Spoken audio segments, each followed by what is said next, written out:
At the height of the 1932–33 Ukrainian famine under Joseph Stalin, starving people roamed the countryside, desperate for something, anything to eat.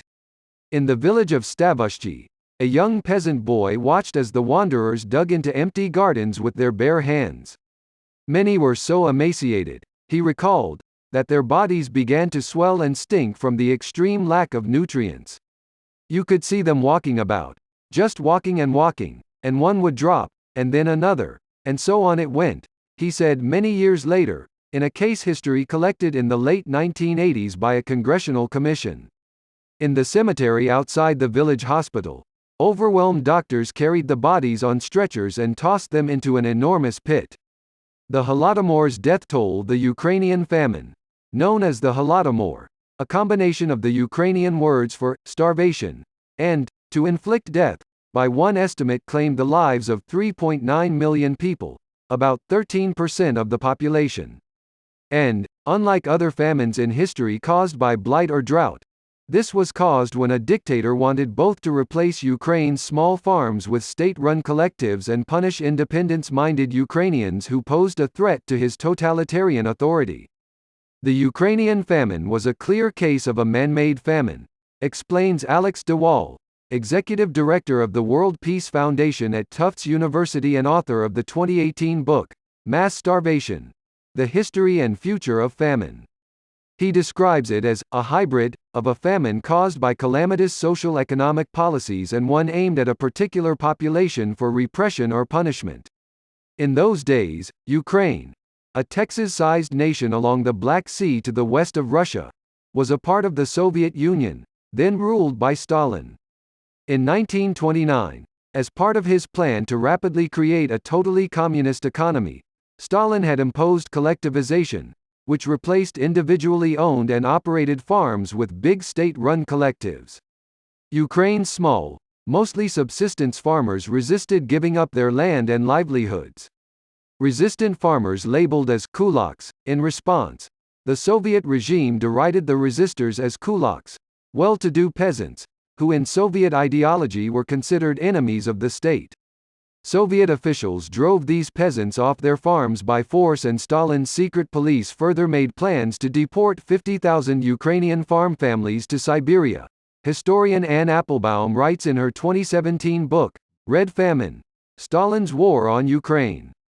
Stalin appears to have been motivated by the goal of transforming the Ukrainian nation into his idea of a modern, proletarian, socialist nation, even if this entailed the physical destruction of broad sections of its population, says Trevor Ehrlicher, an historian and author specializing in modern Ukraine and an academic advisor at the University of Pittsburgh Center for Russian, East European, and Eurasian Studies. Collectivization in Ukraine didn't go very well. By the fall of 1932, around the time that Stalin's wife, Nadezhda Sergeyevna Alliluyeva, who reportedly objected to his collectivization policy, committed suicide, it became apparent that Ukraine's grain harvest was going to miss Soviet planners' target by 60%. There still might have been enough food for Ukrainian peasants to get by, but, as Applebaum writes, Stalin then ordered what little they had be confiscated as punishment for not meeting quotas. The famine of 1932–33 stemmed from later decisions made by the Stalinist government, after it became clear that the 1929 plan had not gone as well as hoped for, causing a food crisis and hunger, explains Stephen Norris, a professor of Russian history at Miami University in Ohio. Norris says a December 1932 document called, On the Procurement of Grain in Ukraine, the North Caucasus, and the Western Oblast, directed party cadres to extract more grain from regions that had not met their quotas. It further called for the arrest of collective farm chiefs who resisted and of party members who did not fulfill the new quotas. Decrees targeted Ukrainian saboteurs. Meanwhile, Stalin, according to Applebaum, already had arrested tens of thousands of Ukrainian teachers and intellectuals and removed Ukrainian language books from schools and libraries. She writes that the Soviet leader used the grain shortfall as an excuse for even more intense anti-Ukrainian repression. As Norris notes, the 1932 decree targeted Ukrainian saboteurs, ordered local officials to stop using the Ukrainian language in their correspondence, and cracked down on Ukrainian cultural policies that had been developed in the 1920s.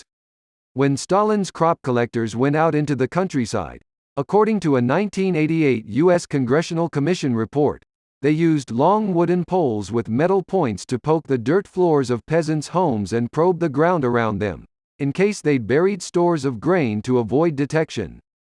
Peasants accused of being food hoarders typically were sent off to prison, though sometimes the collectors didn't wait to inflict punishment.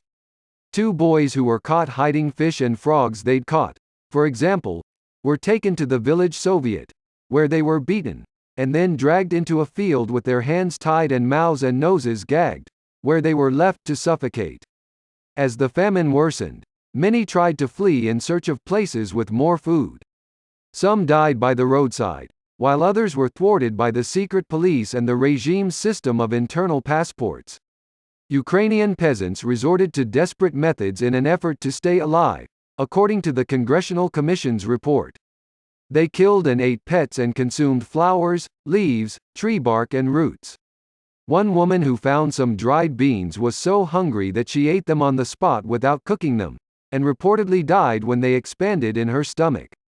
The policies adopted by Stalin and his deputies in response to the famine after it had begun to grip the Ukrainian countryside constitute the most significant evidence that the famine was intentional, Ehrlicher says.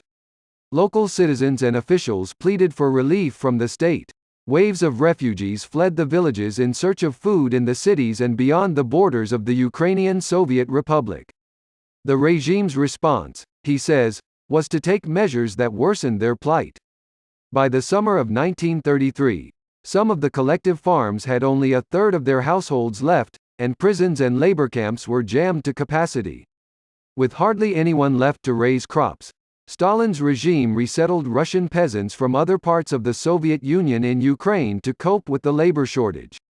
Faced with the prospect of an even wider food catastrophe, Stalin's regime in the fall of 1933 started easing off collections. Russian government denies famine was genocide. The Russian government that replaced the Soviet Union has acknowledged that famine took place in Ukraine, but denied it was genocide.